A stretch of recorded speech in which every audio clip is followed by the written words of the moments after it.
Sambil membawa tas berwarna hitam, Nadiem hadir sebagai saksi dalam kasus dugaan korupsi pengadaan laptop digital di Kemendikbudristek periode 2019-2022 yang menelan anggaran sebesar 9,9 triliun rupiah. Kejagung akan memeriksa Nadiem terkait kapasitasnya menjabat sebagai Menteri Pendidikan dalam pengadaan laptop tersebut. Nadiem adalah Mendikbudristek Kabinet Indonesia Maju tahun 2019-2024.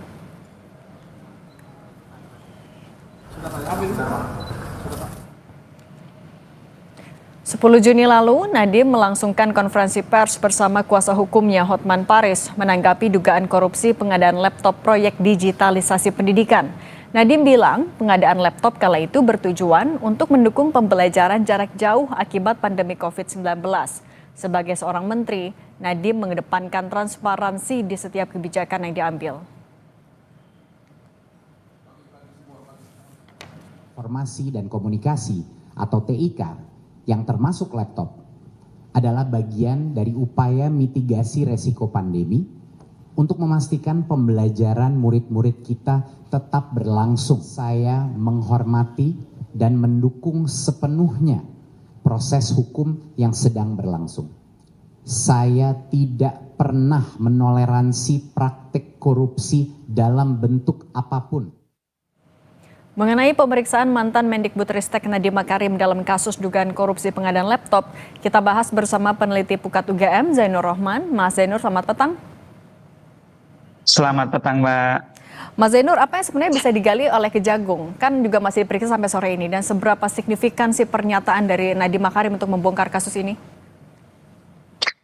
Iya, tentu Nadiem ini kan menteri ya, sebagai penanggung jawab utama dari kementerian. Nah, di tanggal 20 Mei 2025, Jampitsus sudah menaikkan status perkara ini dari penyelidikan menjadi penyidikan. Tentu selanjutnya di tahap penyidikan itu adalah mencari siapa tersangkanya, siapa pihak yang melakukan perbuatan pidana.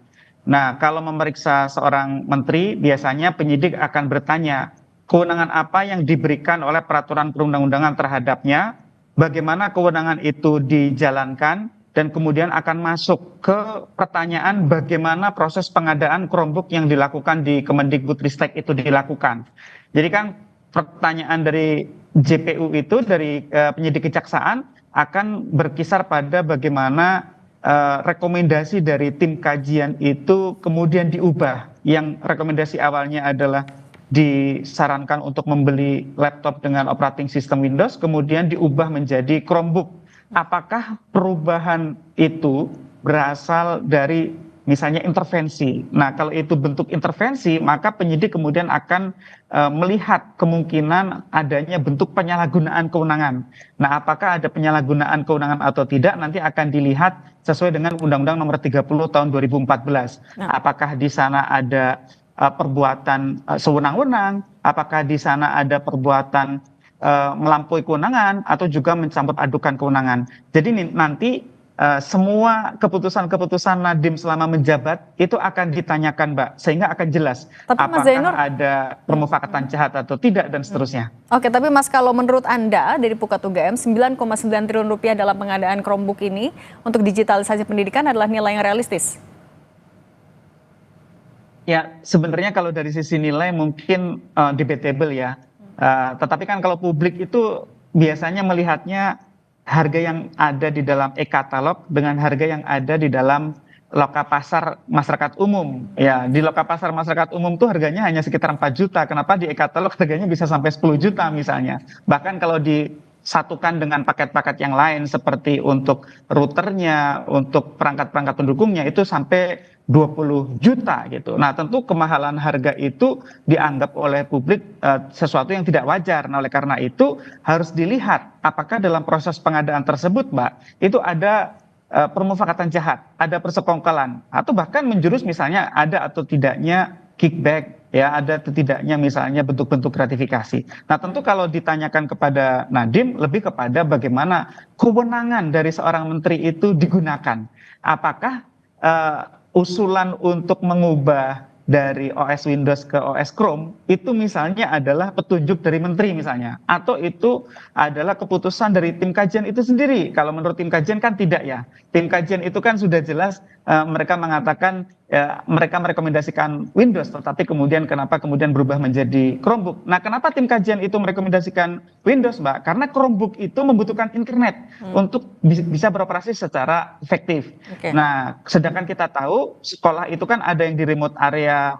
Remote area itu kan internetnya terbatas gitu ya, sehingga ini kemudian menjadi tanda tanya kenapa untuk Indonesia yang sangat beragam kecepatan internetnya itu diadakan Chromebook bukan operating system lain gitu. Nah, sehingga ini semua harapannya akan terungkap setelah dilakukan pemeriksaan terhadap Nadiem Makarim. Dan ingat satu lagi, di dalam putusan MK itu kan penyidik tidak bisa menetapkan siapapun menjadi tersangka sebelum melakukan pemeriksaan. Nah, sehingga ya kita sih berharap semua akan lebih jelas ya setelah dilakukan pemeriksaan terhadap Nadiem Makarim. Mas Zainur, tapi kan juga selain Nadiem Makarim sebenarnya yang dipanggil ada staf susnya, tapi mangkir terus dan bahkan ada yang sudah di luar negeri. Apakah pernyataan dari Nadiem Makarim hari ini akan bisa menggantikan keterangan dari staf susnya itu? Singkat saja, Mas. Ya, di dalam peraturan itu staf sus tidak memiliki kewenangan, Mbak. Jadi staf sus itu bertindak untuk dan atas nama menteri. Jadi sebenarnya penanggung jawab utamanya tetap adalah menterinya, bukan statusnya. Jadi kita berharap ya semua akan terbuka secara jelas, meskipun mungkin staf susnya ada yang tidak kooperatif, tetapi justru menterinya sendiri yang kemudian datang menjelaskan secara utuh bagaimana proses pengadaan itu dulu dilakukan. Oke, Mas Zainur Rohman, peneliti Pukat UGM, terima kasih sudah berbagi di Kompas Petang. Saya selalu, Mas. Saya selalu.